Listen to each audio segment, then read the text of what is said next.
I give you Jan Bowen-Nielsen. So, will technology, robots, artificial intelligence replace financial advisors? Could I be talking to a half-empty room in a few years' time?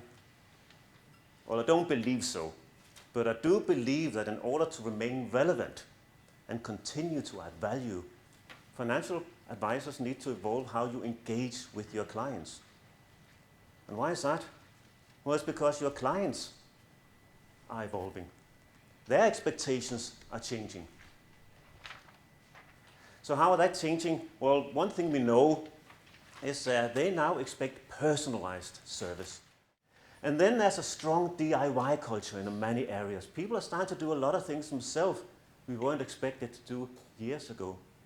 And it's upending some industries. The latest casualty, Thomas Cook, travel industry. 2 decades ago, they were always telling us, we would always need the travel agent because it's far too complex for people to figure this out themselves. What do we do now? We go online and book our own flights. We arrange the parking, hotels, Airbnb, multiple currencies, all by ourselves. And they also said a couple of decades ago in the travel industry, but you would need this travel agent, the personalized advice, because we sent them out to the destinations and they can now share with the customers coming in what sort of experience it would be, where to go and eat, what to go and experience in the island or various destinations they send their clients to. What do we do today? TripAdvisor, yes. You go on TripAdvisor. We look at Facebook and all these selfies of friends and family. Where have they been? What do they seem to enjoy? And then we start to book the whole thing ourselves. So that has really upended one industry. So let's not be delusional. Whether it's complex or personal, we need to add some value. Otherwise, we will not be relevant anymore. And then the expectations of service is just going up and up and up. And at the same time, trust is going down and down and down. And this is across many areas. Politicians, not that I ever think we trusted politicians much, but certainly now it's gone even worse. Doctors, media, fake news. So our trust is dropping. There's not many professionals, businesses, corporates, government. We don't trust them anymore. I actually read a research just a few weeks ago in the Financial Times about financial advisors and your clients. And it said that 50% of clients of financial advisors were satisfied with the service. Well, does that mean that 50% is not satisfied? And they also said in that research that 1 in 5 had a low level of trust in their advisor. That's sobering. So where does this leave us? Well, what I fundamentally believe is that there's a difference in motivation from the people who decide to do it themselves in terms of investment, get online advice, rather than the people who go and ask you. Even if the ones that go online and self-invest have the money to afford and could use a financial advisor, the ones that actually choose to go and look for a financial advisor, what are they looking for? They're looking for a human being. That's a real fundamental difference. What they're looking for is somebody who will understand them, somebody they can put their trust in, somebody they feel safe with, somebody that can give them some peace of mind. So that is actually a competitive angle. That ability to create a human-to-human connection, to have a conversation, help clarify their thinking. And what are you actually doing this for? Are you just doing it to manage their money to sell products? No, I believe many of you, and it is probably expectations of your clients, it is moving beyond just the money. It's about what the money can do for the clients. It's about financial well-being, health, happiness. So if you're now moving from an area where you sell product, it's a technical aspect, into start to have conversations with your clients around financial well-being, health, happiness. Well, that's quite a different conversation. And that demands a new skill set, a skill set that's not currently in the curriculum for your chartered, certified and other technical courses you do. And that's why I'm sharing today here what I believe can be a real great addition to what you do, because I believe that coaching, a coaching approach, a coaching skill set can actually add a real human element that help you with the human-to-human connections with your clients. So this is my shock and awe picture. The idea with that is that it's so shocking that you will remember what I'm telling you now for a long time. Because I'm going to talk about listening.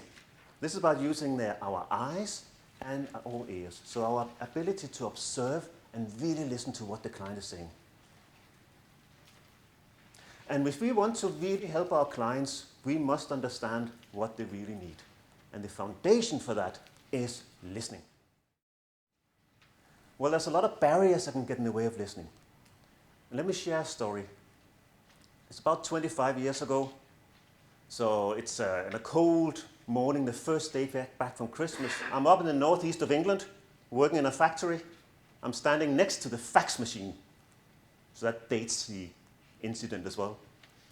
And first day, morning back from Christmas, through the door walks my colleague Brian. And I say to Brian, "Good morning, Brian, how was your holidays?" And Brian says to me, "Aye, Kenny." Sorry, that's the best I can do in terms of Geordie accent. "Aye, Kenny, but to be honest, I'm glad it's over." Well, I tried. That's too much laughing there, okay. So when a client starts to talk about a problem they have, what can happen is your brain starts to think and focus on solving the problem, because you want to be helpful. You want to solve whatever problem they presented, the issue they have. But the reality is now you are trying to understand the problem, and you stop trying to understand the client. And then I'm going to use a word that may make some of you feel uncomfortable. The F word. Feelings. Feelings. Not always a comfortable space to be in when you're a technical expert. That's your comfort zone. No, feelings. And what I mean by that is humans are not rational beings. We like to think we are, but what actually happens is we make emotional decisions and then we try and rationalize them afterwards. We try and explain why that was the right decision to make, but we actually start on the emotional side. So understanding emotions and feelings is a critical factor for you to understand actually what's going on with this person. So say a client comes through the door and they say, I've had a long working life with lots of different jobs, and I have now this plethora of pension plans. Can you please consolidate them for me? And you could say back to them, "Absolutely, sir. I'm an expert in my field. I can do that like this. Give me the details and I'll sort you out." Or if you spend a bit more time with them, you might start to realize that what's actually going on is he's very stressed. He hates his job. His boss is a bully, and his wife got real health problems. So what he actually wants to do is to see if he can afford to quit his job, change his job, do something so he can spend more time with his wife. That's where the emotional feeling come in. That's where he wants to spend the time. That's what the output should be. That's the objective. And that's a very different result you can then start to present. When you present your advice back, it may not be particularly different from the original, but when you then start to talk about what is it that the money will now do for you, you can start to refer to that element. And the client will now know that this is an advisor that really listened, who cared. If you know somebody you would call a good listener, raise your hands. Raise your hands if you know somebody you will call a good listener. Raise your hand up high enough for me to see them. Keep them up. Just everybody. That's really interesting in its own right, isn't it? There's actually quite a few who don't even know somebody you call a good listener. So keep your hands up. Oh, this gets harder now. And listen now very carefully. Keep your hands up if you don't like the person or you don't respect the person. So if you don't respect the person or you don't like the person, keep your hands up. So I know it's a double negative here. So you do like the person. Okay. What you may have noticed, which is a consistent pattern, all the hands went down. What does that tell us? Well, it tells us when you are a really good listener, really paid attention, really make the person in front of you feel that you're listening to them, what happens? They like you. They respect you. So the next one, which is the art of questions. So how can you differentiate yourself from the artificial intelligence, the algorithms? Well, I did call it an art, and I will start by suggesting you start to use human language. So avoid financial jargon, management speak, abbreviations when you talk to the client. DFM, PROD, MiFID II, and the newest one, OIC, that I just learned. That's not the language that your clients use. Your clients don't talk about, oh, my life objectives are. That's not client language. I know it's your language, and find that you have it, you have precision in it. But for a client, it's about needs and wants and dreams and aspirations, whatever language suits them. So use language that feels natural. So if you have a conversation as an advisor where you ask a lot of closed questions with some why questions in between, it will actually start to feel like an uncomfortable conversation, like they're being interrogated, like a Spanish Inquisition, rather than feel like a comfortable space where they can just open up and be natural and talk about what suits them. If they're talking about their home, don't call it a house, or God forbid, a fixed asset. Oh, you wouldn't do that, would you?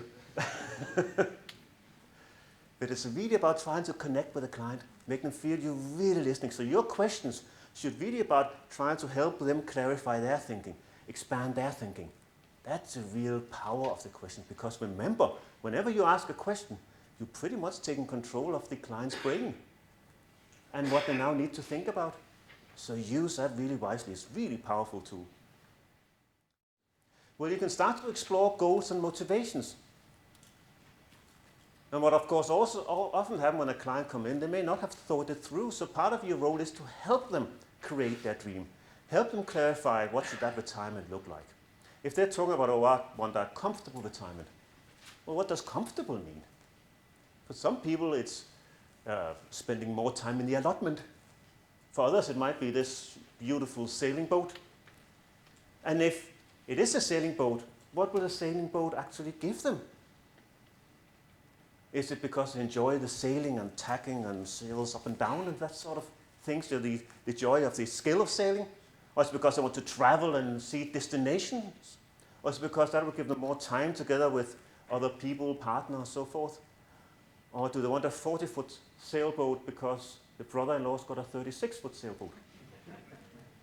What is their underlying motivation? Because that gives you so much more when you talk about, when you put your plan together, when you suggest products and solutions, because that's what it will give you. It will give you that opportunity to spend more time out on the boat. The boat is just a means to an end here.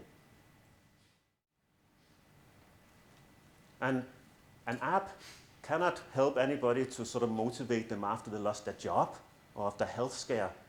That's where you can actually be the person that says, I'm here with you, look them in the eye, and be there as a participant along that journey, a trusted advisor.